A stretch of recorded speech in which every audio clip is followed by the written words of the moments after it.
আচ্ছা আব্বা, ওই মাটিগুলো খাতে কেমন লাগছিল? জামাই কি?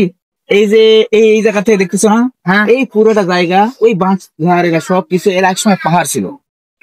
এই পাহাড় থেকে পরবর্তীতে পাহাড় কেটে আমরা এখানে এখন ফসল ফলাই, ধান লাগাই। বুঝা গেছে? আচ্ছা শ্বশুর আব্বা, হ্যাঁ। এই এত এলাকা পুরো মিলে যে একটা পাহাড় ছিল, এই পাহাড়টা কাটছে কে?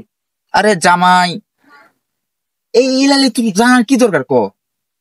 আমার জানা লাগবে, যে এটা জানা লাগবে। কেন জানা লাগবে? আমি তো কষি পাহাড় ছিল, পাহাড় কেটে এটা এখন ধান লাগাছি, এই ধানের জমি গুলান সব আমার। এত কিছু জানার কথা লয়।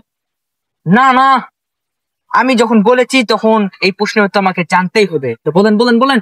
তুই জামাই না জানোয়ার রে? আজকে জানবার চাস? আরে এলা পুরা পাহাড় সবকিছু আমি একাই কাটছি, একাই।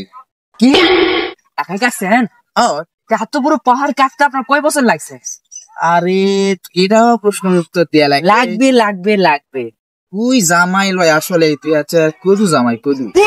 এই যে পাহাড় গুলান কাটছি কিনা, বেশি দিন লাগে না, একদিনে কেটে সব মাটি উজাও করছিস পাহাড়ে। আচ্ছা, পুরো পাহাড় যে কাটছে, এই পাহাড়ের মাটিগুলো আপনি কি করছেন? আরে জামাই, এইটাও জানা লাগবে আসলে, তুই জামাই লয় জানোয়ার, জামাই জানোয়ার।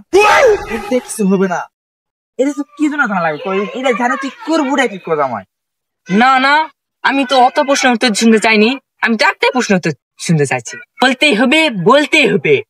আরে জামাই, জামাই নামে জানোয়ার। এই মাটি গুলা কি করছি জানিস? সেটা আমি খাসি খাসি খাই পেট ভরাছি। আচ্ছা আব্বা, ওই মাটিগুলো খাতে কেমন লাগছিল?